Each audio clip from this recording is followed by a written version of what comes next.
Well, welcome guys to the first iteration of our Soapbox series. We're really excited about this. This is basically our opportunity to learn from a range of speakers about their life, lessons we can kind of take and apply to our own. So Riche McKnight is the perfect person to kick us off. He's general counsel for UFC, and we're actually going to have Pierre Laveau, who's our VP of private equity, you all know, asking him questions about his career, his life, and anything and everything you all want to know as well. So with that in mind, I will pass the mic to Pierre to kick us off. So let me set the context. I probably know Riche at least since 2011, 2010. And he's always been well respected in my circle. The way I describe Riche, just to set the stage, is a brilliant lawyer, a shark of a negotiator, very cerebral and calm at the same time. A philanthropist in many ways, unapologetically just, a Black man. And we'll kind of get into that, what that means in terms of just navigating corporate spaces. He was obviously general counsel of UFC and then deputy counsel for Endeavor. Why don't you set the context in terms of what Endeavor is, what Endeavor does, and the history of the firm? And then we can get a little bit in terms of your background, where you grew up, being South Carolina, and your educational progress, and now I ask some more like career-oriented questions as well. Sure. So Endeavor is a unique company. I mean, I think it is a unicorn because it combines so many different businesses under one sort of umbrella. The history is sort of the WGA talent agency, which was started decades back, which ultimately morphed into William Morris, which is the most famous Hollywood talent agency. One night, Ari Emanuel, who is the character, the individual, he's also a character, but then there's a character, Ari Gold, named after him in Entourage, and several others left William Morris decades ago to start a company called Endeavor, their own agency, which is a very, very bold move. They were able to build that Hollywood agency up to such a degree of significance that they then came back and bought William Morris. So, I mean, it's extraordinary. It'd be the equivalent, William Morris wasn't as big as Goldman, but, just to analogize, it would be as if Pierre left Goldman Sachs, started a firm, and then came back and bought Goldman Sachs, right? So at that point, the combined Endeavor, William Morris became the preeminent Hollywood agency. CAA is a close competitor. So those two are, by far in terms of market share and talent representation on the Hollywood side, considered elite. And they represent talent up and down the pipeline, from directors to actors to producers to writers. Some of our bigger clients are Oprah Winfrey, Denzel Washington. We have on that side of the fence also a lot of musicians, Bruno Mars, Adele, Drake. I don't know what particular taste is in music, but they run the whole pipeline. And we have a huge theater group over there as well. Hamilton's, for instance, one of our theater productions. So that is the core entity in Endeavor William Morris, which then decided they wanted to combine with IMG, which was kind of Endeavor's equivalent in the sports, media, fashion world. So IMG was a much bigger company in many respects. Endeavor, is pretty much a Hollywood, London, New York-based talent agency. IMG had 35 offices, most of them overseas. Their core lines of business are athlete representation. Some of the ones we have, Serena Williams, Naomi Osaka. It also has, IMG also owns Fashion Week globally. We own IMG Models. And then we have a huge media and licensing business with clients like the Olympics, Wimbledon, the Masters, and so on and so forth. So those two companies combined in 2015. That's at what point I joined Endeavor. So it was the legacy WME talent agency, the legacy IMG business, which was sort of a sports talent agency with a media, fashion, licensing component, also IMG College and IMG Academy, And then we went on a shopping spree. I mean, we started buying up everything. I've been at this company 6 years, a little over 6 years. And since then, we have bought 25 companies, UFC being the largest. That was a $4 billion acquisition. But we also bought Professional Bull Riders. We bought Miss Universe. We bought Made Fashion Week, which is sort of like it's sort of like the equivalent of Fashion Week, though, for more up and coming folks, so as opposed to more well-established designers. We have a JV partner ownership with the EuroLeague overseas, just to name a few. I'm not going to go into the entire laundry list. That's probably not, but you get the idea. At one company, we also started a company called Endeavor Content, which is essentially a studio. At this point, only 4 years into its existence, it has more productions, sort of in process, for instance, than Lionsgate, which has been in existence forever. So it's just sort of, it's an interesting place to work. It's like this will bleed sort of into where I'm from. I come from Greenville, South Carolina, small town. My parents have the traditional story, that so many African Americans tell, but it's true. My grandparents were slaves. My parents, my dad grew up in a 2-bedroom house with 7 siblings. My mother was abandoned. She grew up, in a broken home. For me to be doing what I'm doing right now is a literal miracle. I mean, I had no idea what a sports entertainment lawyer was. I had no idea what a sports entertainment agency was. The idea that I have lived for the last 20 years in New York and now split time between New York and Vegas and have flown to like 20 different countries. Incredible. So I'm kind of answering 2 questions in one, but I kind of view my existence here as just, just sort of a representation of all the hard work that like him and my mom put in and how selfless they were. Like, I think when you come from certain backgrounds and you're deprived of certain things, you can either become resentful and, chart a path of resentment, or you can become like, I'm a change maker, right? And my parents chose the latter, and it's awesome. It's just like I frame so much through them now, particularly after losing my dad. It's just, I apologize for injecting that, but it's just the way I see my life now. It's the way I see the world, and it's kind of the way I see my purpose in life. So that's kind of a long-winded way to answer 2 questions, but that's the long and short of it. No, man, I appreciate that. It really does make up the fabric of who you are. And knowing me in the circles that we operate, I know a lot of interesting people, humbly, right? And Riche is like always one of the top 10 names that I brag about. So just to give you perspective, Riche, we submitted a list of potential speakers that we wanted to have come and talk. And, your name was one of the top 3 most voted names in terms of the people that the audience wanted to hear from. To give you perspective, Mark Tatum was like in the top 3. So Riche and I know Mark Tatum. Mark Tatum is the deputy commissioner in the NBA. Why don't you kind of talk about just like your Duke experience? So walk through that process, your experience at Duke, what led you to go there, your major, and what led you to go to UVA for law school, and really just choose the path of law as well. Yep. So as far as Duke, when I was coming out of high school, I think I kind of wanted to be just close enough to home and just far enough away. So I could get to my parents when I needed them, but they couldn't get to me every time they wanted to.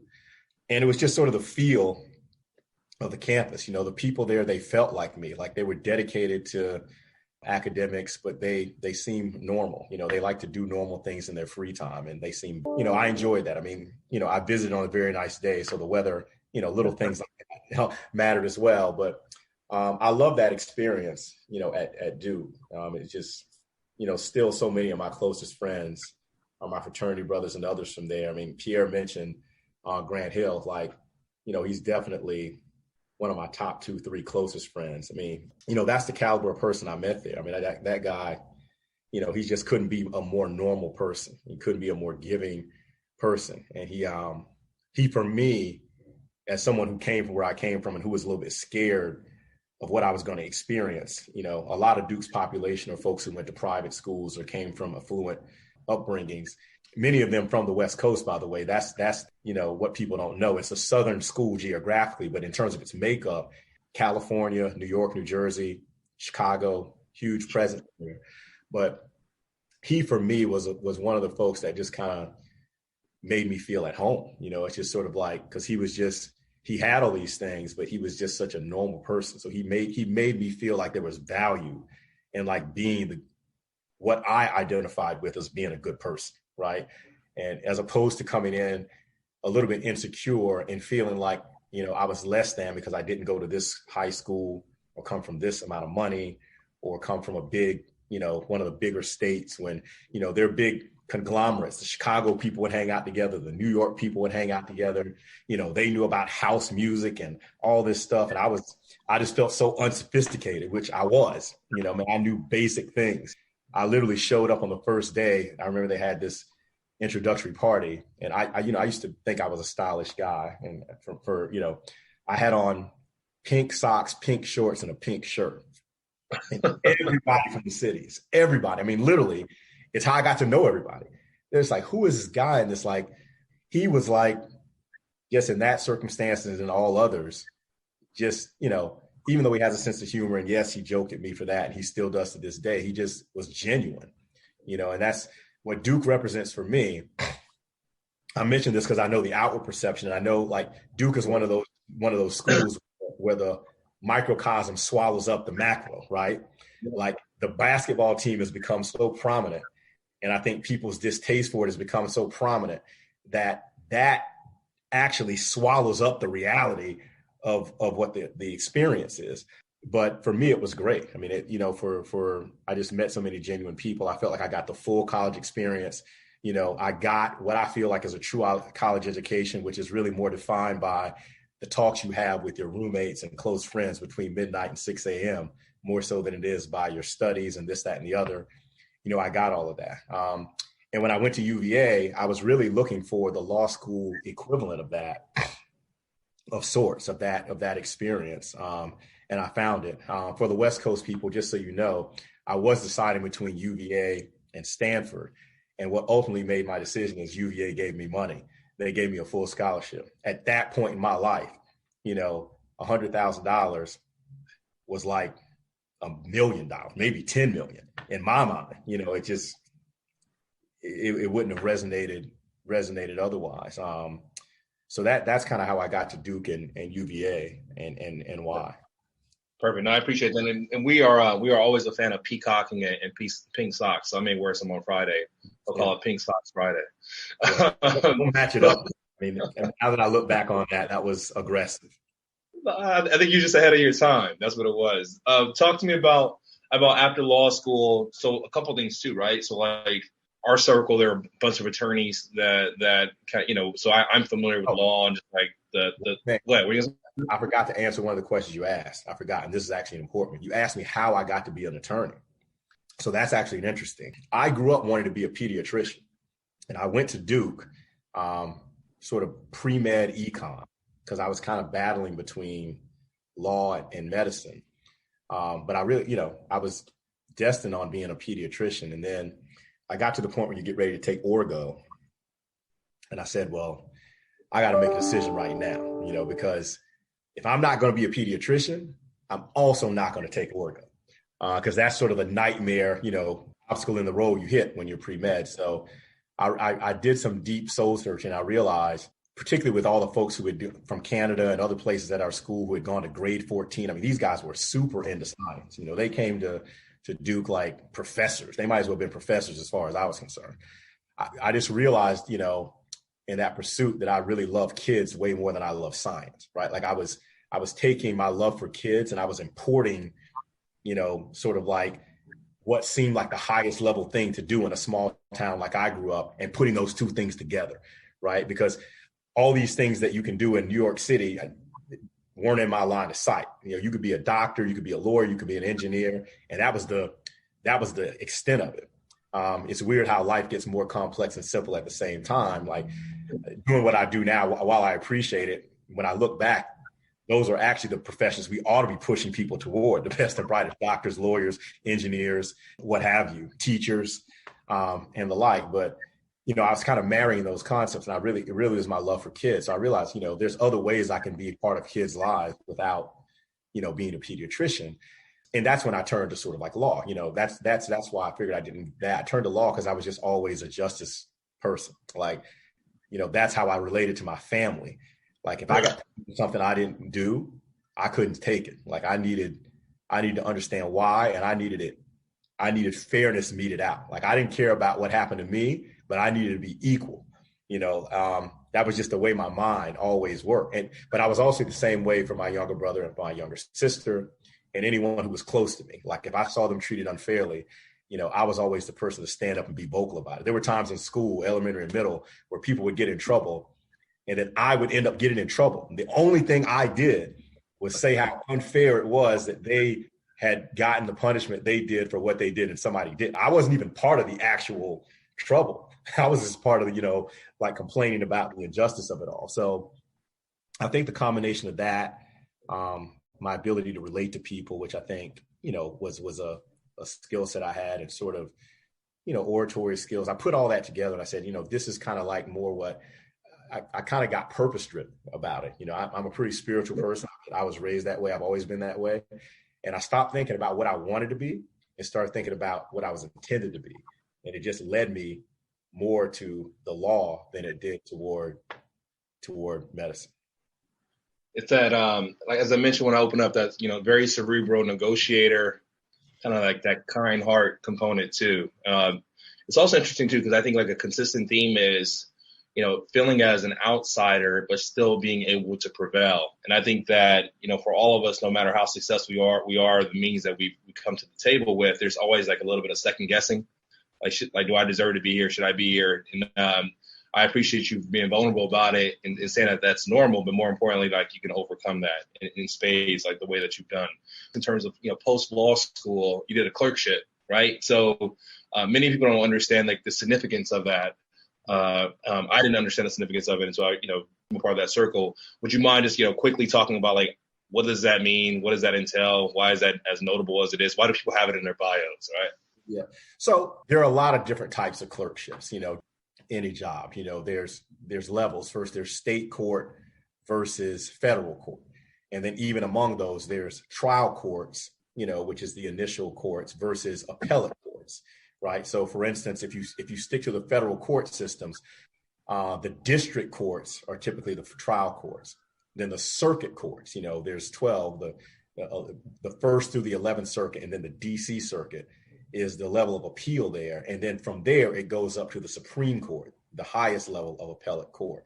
So all of the clerkships are prestigious, but the most prestigious are certainly, the appellate federal clerkship.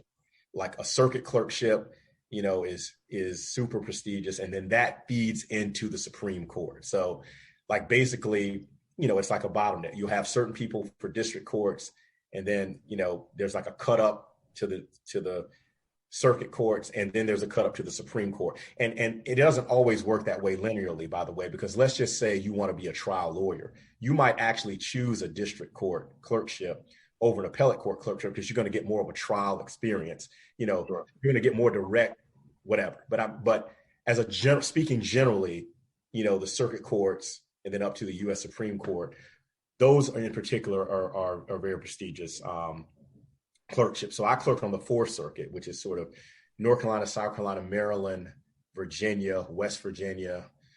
But it was viewed as prestigious as a general matter. The 4th Circuit and one other send the most of their clerks to the U.S. Supreme Court. So, and there's only been a handful of African-American clerks on the 4th Circuit. So it's also prestigious for that. We got Judge Gregory about a decade ago, which was significant. That was the first African-American. But even when you take race out of it, it's a pretty significant experience. And what you're doing is, they're deciding, some of the most important sort of policy issues that come through that present in a legal context, in the country. Like district courts and trials, they typically worry about individual case outcomes. Appellate courts tend to work about policy and system outcomes.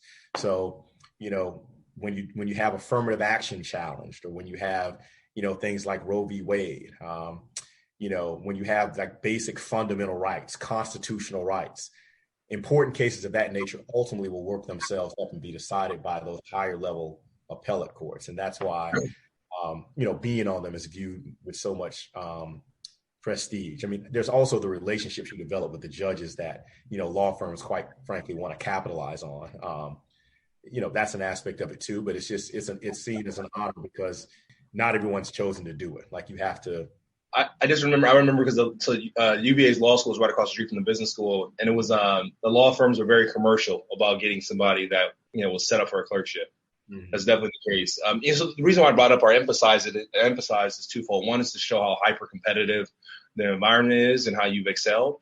And two, really just to demonstrate how, like, what I already know, but how much of what I like to call, or what we used to call back in New York, is like how much of a horse you are, or an athlete, right? And in terms of being able to, like, to navigate different spaces and just, like, to have, like, the intellectual power, fortitude, and so forth to push through with success. And, like, the other two examples we won't spend much time on because I want to spend more time on UFC is the fact that you worked at Morgan Stanley and that you were a partner at a law firm. And maybe we'll talk about the latter in the sense that, from what I understood, that ultimately led you to get to UFC. But talk about your experience running the sports group there. There are a bunch of sports fans at the firm. Many of them are mistakenly Padres fans, although we are a San Diego-based firm, and I'm a Dodgers fan. But nonetheless, talk about just your interaction in terms of running sports and what that allowed for. All right, so this is another crazy story. Like this, I'm a good person to have these talks, like particularly for younger folks, and I know you guys aren't, but like I do a lot of talking to people in high school and college, and because I want them to understand, the philosophy that I take towards anytime I do these speeches, particularly for younger folks or these. And it doesn't apply here so much because you guys are already professionals in this, that, and the other. But I want to empower people. Like, again, I want to empower people by showing that the only amazing thing about me is I'm caring and I'm willing to work hard. Those are the things about me that are amazing. The other things, it's like you got to have some balls bounce your way. Like you can be me, right? Like I'm never want someone to feel like they can't. Like particularly when I'm talking to African-American students, I want to feel like they can be me. The more I exalt myself on a certain level, the more I defeat them because there's like, well, he's this, he's that, that's not me, but it can be. So I'm using that as a lead in.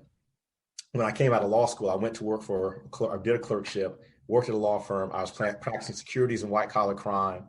I did that for many years. That's what led me to Morgan Stanley. I was there for a number of years and then looking to get back out in the law firm practice. And, the way New York goes is if you do something for 7 or 8 years, that's kind of who you are. It's very much a, specialist oriented professional environment because you can't compete otherwise, right? Everyone's got credentials. Everyone works hard. Everyone's this.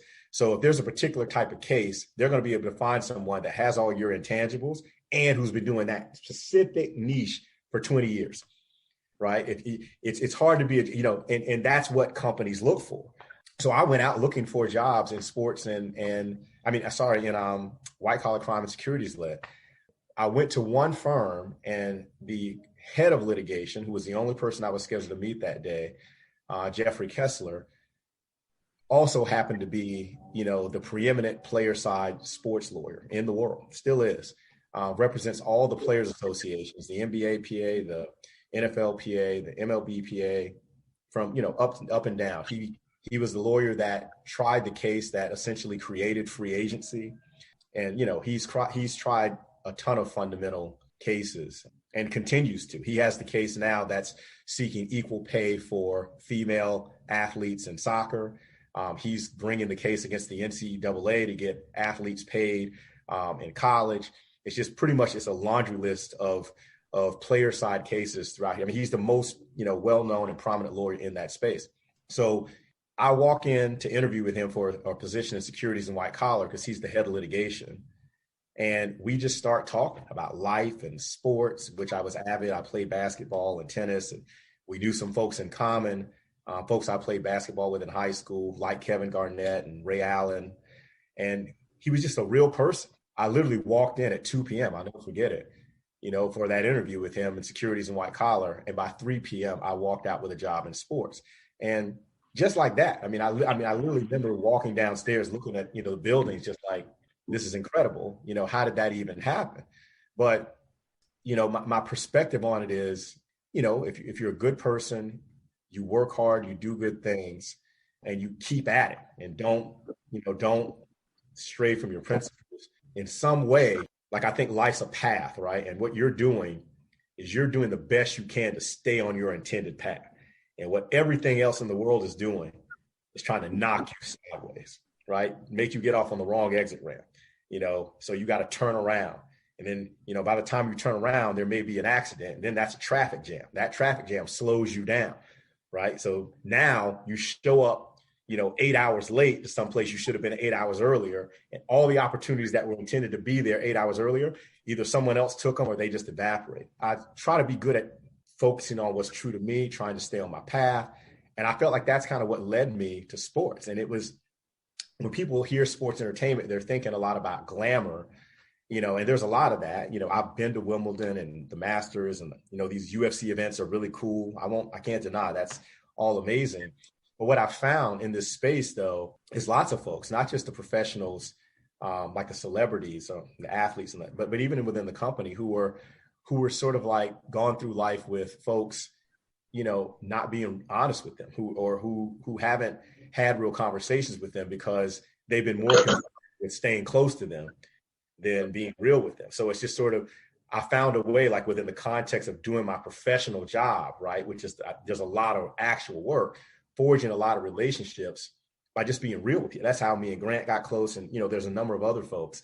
And then that's when I ran to run the NBA Players Association. I got down to the final handful of people. That was like 10 years ago. I didn't quite have the experience. I was much younger than, candidates that made it to that stage. But when I first got the job, I started to think about it. And I was like, like I do everything, why am I here? Right? Like, I'm here now. Why am I here? And me uniquely.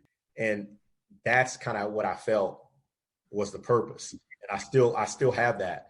I think that my presence, I think if you talk to folks at work, is most felt in terms of like the perspectives I'm bringing to the table, the folks who are not accustomed to hearing certain perspectives or in certain ways or being challenged, in certain ways.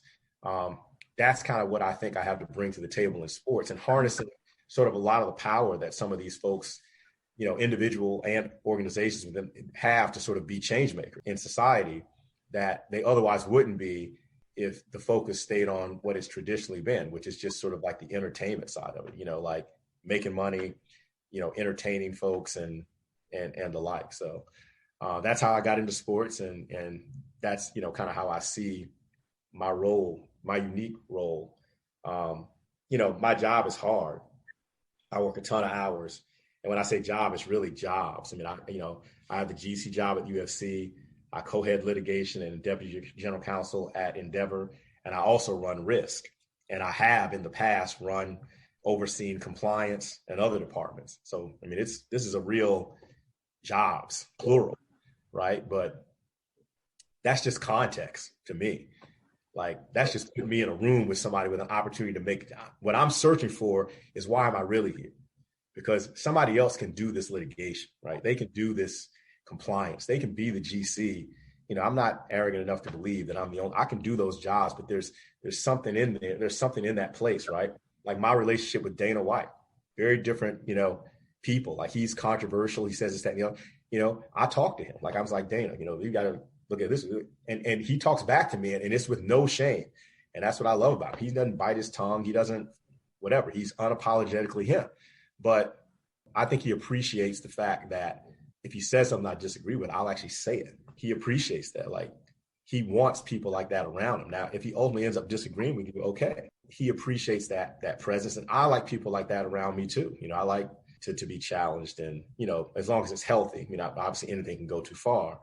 I think it speaks a lot, Richie, in the sense that, like, you're not in that world. It's so easy to be a yes man, right? And to get lost in the hype. And that's something that you've been around so many circles. That's something that you've never given into. And like the themes that I'm picking up. So yeah, obviously not getting lost. You said this first, or you implied it first, but you're normal, right? And I think that's important, right? In the sense that, you work hard. There isn't anything particularly, unique that's not accessible to anybody else, right? And you position yourself. You never, quote unquote, get ahead of your skis by any means at all. I do appreciate the vulnerability, and what I've always, appreciated about you, and it's, I would hope that it's mutual among our circles, that you can execute. So any introduction that I make to you, I know it's going to be taken care of, in the reverse, right? And I think that speaks volumes when talking to the audience, because that's a key factor as well. Right. When you talk about, a ball coming your way, the ball comes your way, but you still have to execute on it. And you've done a great job of that.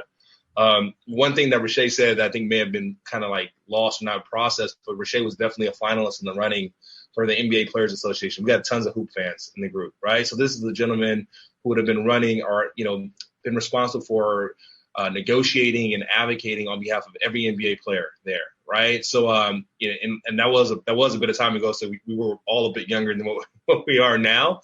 But even to be, mentioned in that circle is something that's worth, tipping a hat to or tipping a hand to. So in the last 10 minutes, I want to make sure I open it up for our last 7 minutes. I want to make sure I open it up for some questions and Grayson to wrap up. I really want to talk about the UFC experience, right? So a couple, key notable facts is that, Riche is touted for saving the UFC in the midst of a pandemic, right? In terms of the island fight. So you talked a lot about, the conversations you had. We've talked loosely about, your ability to negotiate and to structure deals. Would you mind just kind of like digging in a bit more on island fight and just like, how you've been handling things for UFC over the last, I guess, 15, 18 months? Yeah. So again, like, Andrew, our CFO, Lawrence, our COO, Dana, more Dana than anyone else and Ari fits in this role too. They're the concept guys. They're the guys with the iron will, right? We're going to do this, right? I'm the guy that has to figure out how we're going to do this. Even sometimes when I would say we shouldn't do this, right? So that's the difference between being a business person and a lawyer sometimes. It's sort of like, their job is to sort of push it. My job is to challenge, are they pushing it too far?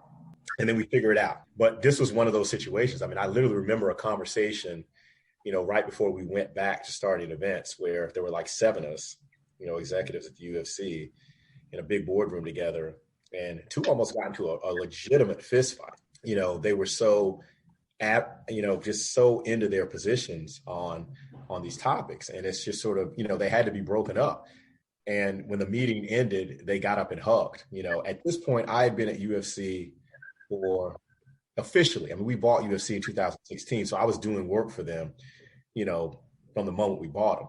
But I had not officially taken my, then 3rd job at UFC, 3rd job in the Endeavor infrastructure, first at UFC as GC. That was literally 7-8 months. But, these folks have been building this thing for 15 years. And when I saw that interaction, it's what made me realize I was a part of something special. So it drove me, right? I was like, again, going back to the theme, why am I here, right? Like, I was like, well, this is me, right? I'm a calm guy. Like the strengths I have, I can think in the midst of this stuff. I may not agree what we're trying to do, but I'm not going to lose my head, right? And I like intellectual challenges. I'll work all night for weeks at a time, and I can do it. I can go with. I just have the ability to do that. And then we just started talking. We did a couple of events, and there were some things we needed to do different. And we would call people in. We'd have these long conversations, and we would chisel. And I would say, "Listen, we got to do this. We got to do that. I know everybody wants to get off the phone, but here are the 8 things that could happen from here. How do we narrow that down to 2 possible bad as opposed to 8?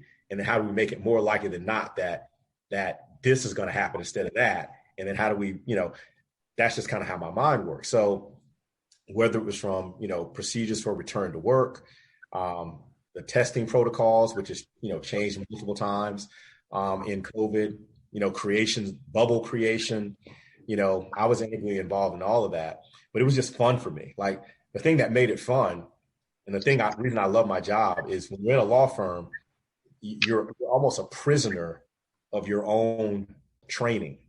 Like you're trained to think a certain way, a certain linear way. And you're trained to believe when you're a lawyer, someone asks you in a law firm for an answer, you come up with a legal answer, you think that's the answer.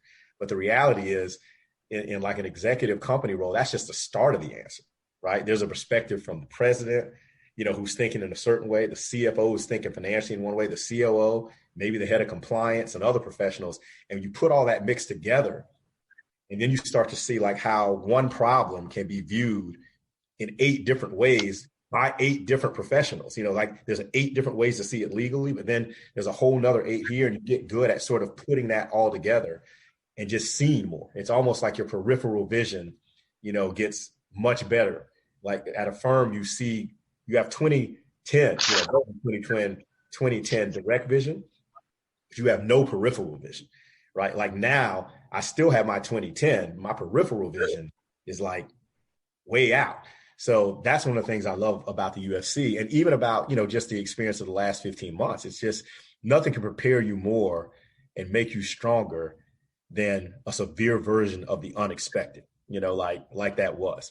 Like, you don't really know how good you are till that happens, or how not good. You don't know what you're made of, because when it's all routine, everybody can do that. But when it's stressful, when it's never been done before, when certain people don't think you can do it, when other people are saying, yes, you can without even thinking about it. And when all those personalities are merging and you have this beast of a problem ahead of you, and someone has to bring these people to consensus. That was another thing that's part of my job, is bringing these people to some degree of consensus. Again, that's kind of the value I add. Like, one thing I love about the UFC is when you see the end product, you think most about, the great athletes and their trainers and, sort of like that aspect of the business. What people don't see is how like incredible the business folks who run this place really are. I mean, I get exposure to that every day. It's like amazing. Like, it's a high level of business executive working there. So that's kind of the story about how all that, Fight Island was actually Dana and Ari's creation. Again, I can't take credit for coming up with these creations. I just take credit for, all right, now we got to figure out how to do these things that this crazy person thinks we ought to be doing, that half the time I disagree with, but let's go. You basically have to have a let's go attitude. Where you agree it's not my job, unless it's a legal question, right? Then it's my call. If it's not legal, it's my job to voice my opinion, let people know the risk, but ultimately when they make the decision, let's go. I got to execute, right? Well, look, I'm no longer in a banking scene. I'm a digital marketing agency now, and there are tons of creatives here, right? I am far from the creative person. I'm boring and sleepy. But there's room for execution people like us out there. The last question of, we'll make it 30 seconds. I do want to, our last question on my end, so I want to open up for Q&A. A part of our process and what we committed ourselves to at the firm, and I'm sure Kira probably has mentioned, or Grayson as well, is, 3 pillars of diversity commitment. One being in terms of our workplace activities, in terms of hiring. The other in terms of our client base, right, and trying to get them involved, incubate them as well. And third is in terms of our community partners. So my last question to you is, spend 30 seconds, kind of give the pitch on which, philanthropic effort or, entity or cause are you most, proud of, and that you want us to be mindful of as well in terms of our dollars and our activities and so forth.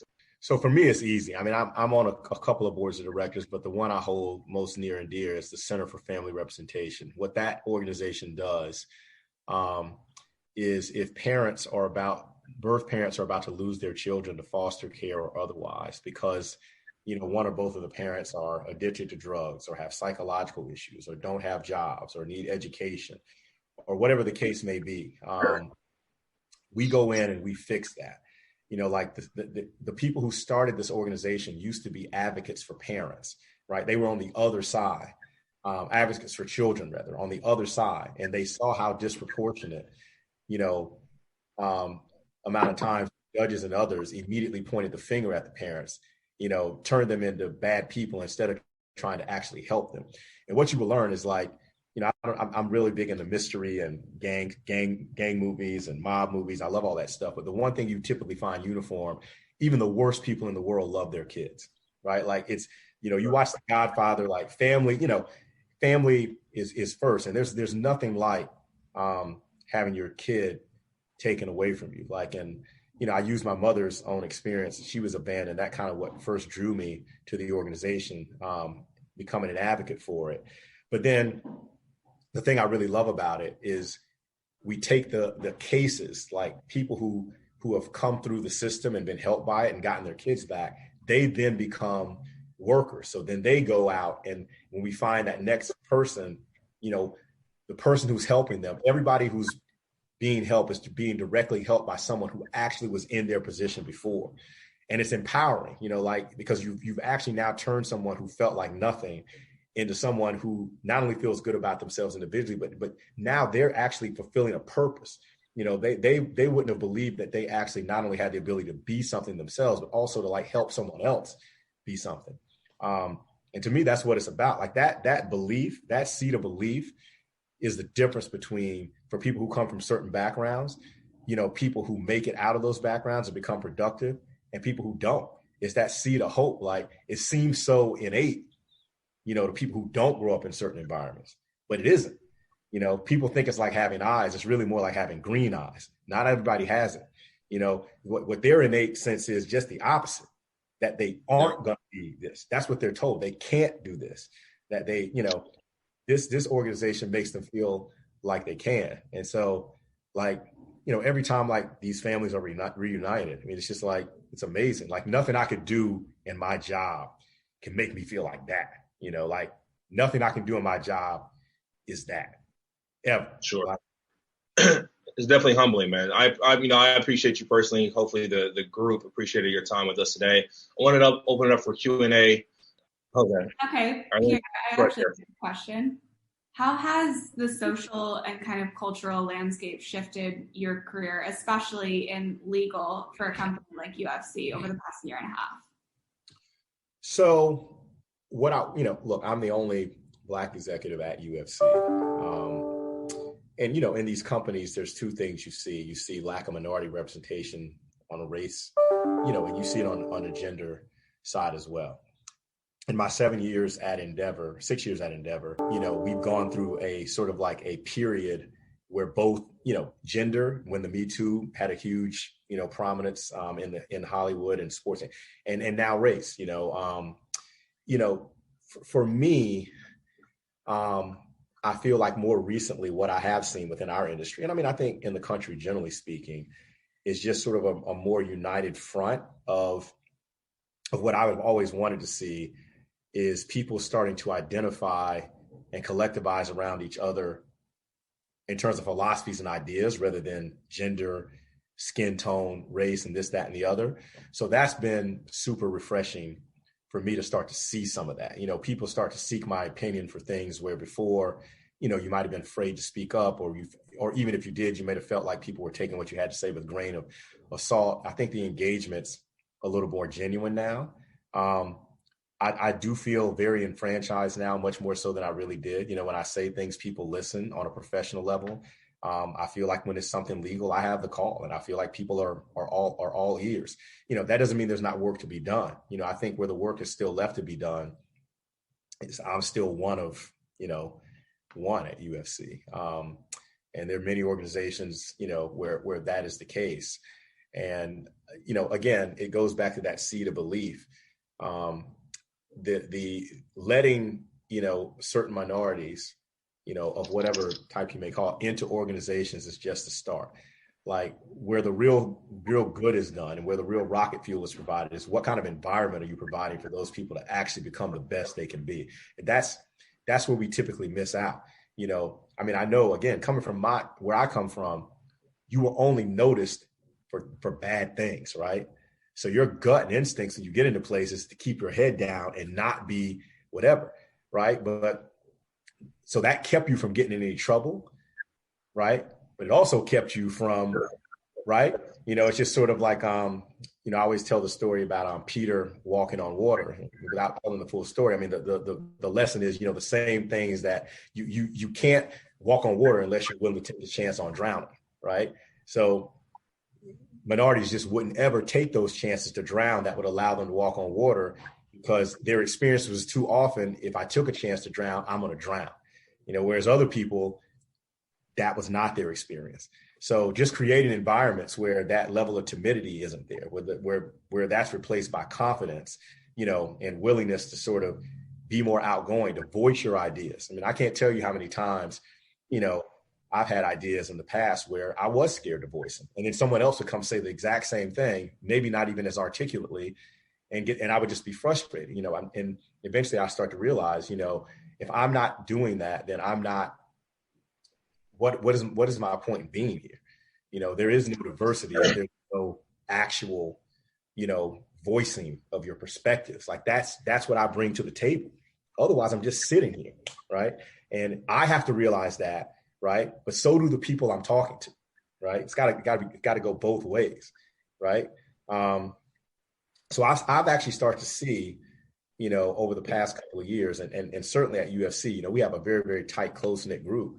And you know, the way these guys have supported me, it's just been awesome. Not just on a personal level, but everybody needs their faith in man restored sometimes to like just continue to be, you know, positive and try to be the change maker that you want to be. You need to sometimes feel the, you know, that it can happen, you know, and if you feel it in a small room, you know, then you can believe you can feel that in an expansive number of rooms, and then an expansive number of buildings, an expansive number of towns, countries, what have you. So it's been great for me, because even being the only one, you know, in the executives there, the way I've been treated there has really been, it's been awesome. It's been what I was looking for my entire career. And I know so many people like myself are still looking for. So I'm excited about using my platform to try to make my reality the reality of most, not the reality of the few. You know, not everybody can succeed, but everybody can have the opportunity to succeed is what I believe. Riche, no, I appreciate that. And then Grayson, I want to hand it over to you to wrap up. But thank you, brother. I appreciate it. I love you, man. Grayson, you want to wrap up? Yeah, Riche, thank you so much for joining us. You have no idea how impactful this conversation was. I personally have like 5 pages of notes, and I'm just sitting here shaking my head, smiling at what you're saying, because it makes so much sense. And to me, the thing that stands out is you've just got growth mindset. Love what you talked about, you know, and it opened my eyes coming from tough backgrounds. And there's 2 paths that people can take: the resentful path or the change maker path. And clearly you've taken the change maker path, and it's a huge gift to us, and really appreciate you joining us and sharing. Loved what you said about, I'm a caring person, I'm a hardworking person, and then keeping at it as you get knocked off the path. And it's just, I mean, I can go on, but really, really appreciate you joining us. I wish we had you for like 5 hours. I know that it's not possible, but it was awesome. And thank you so much. Yeah, no, my pleasure. Riche, thank you again for your time, man. We look forward to supporting you in your efforts and keeping tabs on you.